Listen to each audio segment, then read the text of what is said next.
Okay, this lesson can be nasty. There's a bunch of scribbling out because I totally did not explain this well in the first video, so I deleted it, but this is the only packet I have at my house now, so don't worry about all that other junk.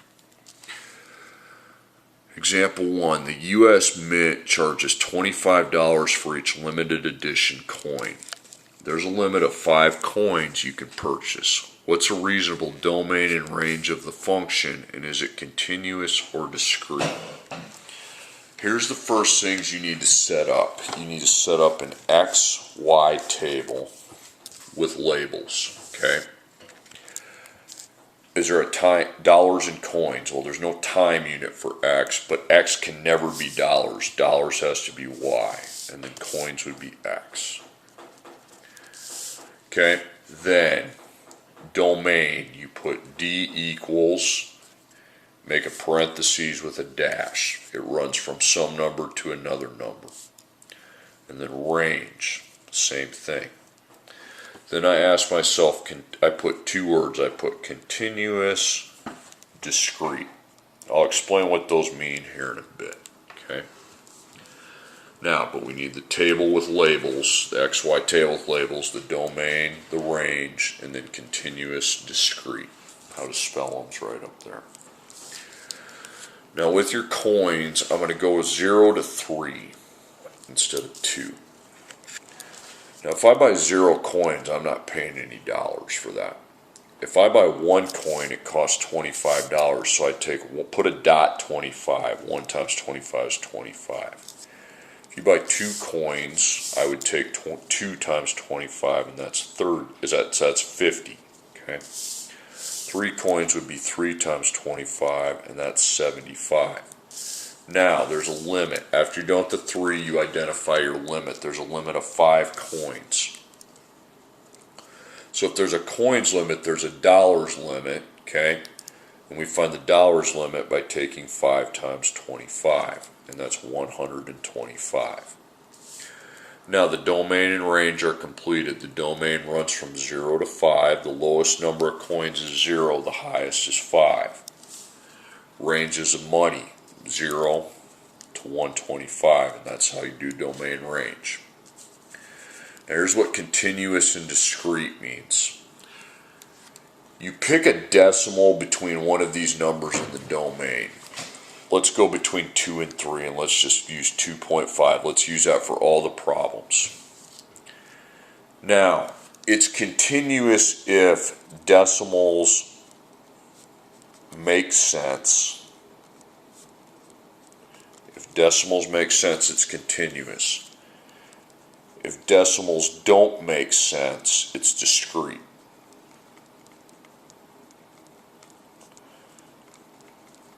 Okay, now can you have 2.5 coins?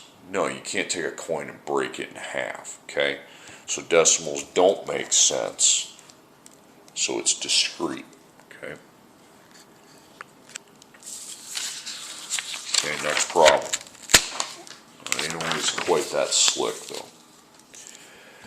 You are buying party favors that cost $2.47 each. You can spend no more than $30 on party favors. What's a reasonable domain and range of this situation? Would the function be continuous or discrete? So I need an XY table with labels. There's no time, but dollars is there, and that has to be Y, and then the party favors would be your X. Party favors.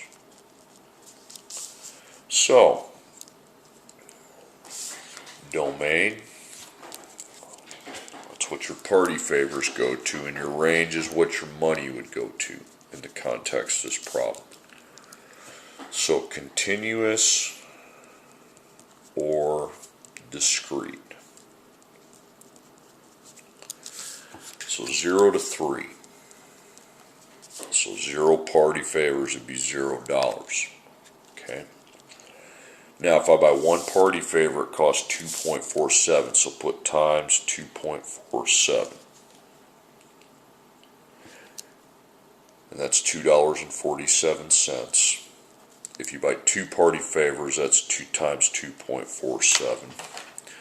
So 2 multiplied by 247 is $4.94. Now 3 party favors multiplied by 247, because each one of them are 247, is $7.41. 41, that is. Okay. Now, what's the limit? $30 is the limit. So I put $30. Now I don't know what's here, but I know whatever it is, okay, times 2.47 gives me 30. So how am I going to find what number goes there? Well, the opposite of times is to divide. So I'm going to take 30 divided by 2.47. So if I don't know what we're multiplying by, like I did on the last one, I need to do the opposite, which is divide. Okay, you need to put just 12, okay? Now, when that happens, you need to find out what 12 times 2.47 actually is. I mean, if it's 30, we'll stick with it, but if it's not, I got to replace my 30. It's not 30, it's 2964. So, make a parentheses, put 29.64, ditch the 30 then. You have to do that when you divide, okay? You put the whole number, put it there, then we multiply it forward and see what that actually is. So the domain is 0 to 12, and the range runs from 0 not to 30, but to 2964. Now, do decimals make sense? Well, let's put 2.5. Can you go to a store and say, I want 2.5 party favors, 2.5 party favors, because 0.5 means a half? No, I don't think you can. So again, that would be another discrete. Okay, example 3. A car can travel 32 miles per gallon of gas. The car's tank holds 17 gallons. What's a reasonable domain and range for this situation? Is a function continuous or discrete? So you make an XY table, and I pretty much tell you what to use for X and Y, because otherwise it's confusing. Per gallon, so gallons is X, and you can see that right there, and then miles is Y. So domain and range. Okay, so 0, 1, 2, 3. So if I have 0 gallons of gas in my car, I can't go any miles. If I have 1 gallon of gas, I can go 32 miles, because 1 times 32 is 32. You basically just multiply by the rate of change. 2 gallons, 2 times 32 would be 64. 3 gallons, 3 times 32. If I have 3 gallons of gas, that allows me to travel 96 miles. Now, the limit's 17 gallons, so put it in the gallons column. It's very easy now to find my Y limit. If I'm taking all these times 32, I'm going to take 17 times 32. That's going to give me my limit for my miles, 544. Okay, so the domain runs from 0 to 17, and the range runs from 0 to 544. Okay, so is it continuous or discrete? Now, when I'm pumping gas, I can pump 2.5 gallons. I can pump 2.5 gallons. People do it all the time, because when you fill up your car with gas or your moped or whatever, you see on the thing, there's decimals for gas all the time. So in this one, a decimal makes sense, so it would be continuous. These decimals would be included in that. So if I had to graph the first two, I would just make points, but I wouldn't connect them. If I had to graph the third one, I would make points, but they would be connected, because you would also have the decimals in between the whole numbers. Okay, last one. You have $50 to spend on packages of Halloween candy. Each bag of candy costs $4.99. What's a reasonable domain and range of the function? Is a function continuous or discrete? So you make an XY table. Now, I didn't tell you what X and Y are because you should know dollars can't be X, it has to be Y. And then packages is X. So, domain and range. And then continuous or discrete. Okay, so domain 0 to 1 to 2 to 3. So if you buy 0 packages, you're not going to pay any money. If you buy 1 package, not 50. 1 package costs $4.99.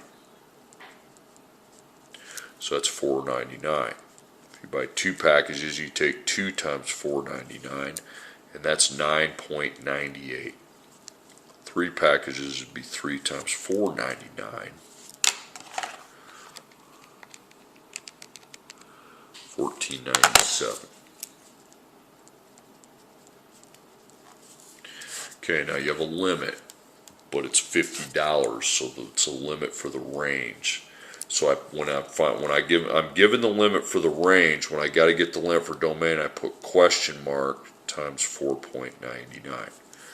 So what times 4.99 is 50? Heck, if I know, I'm going to go up and divide 50 by 4.99.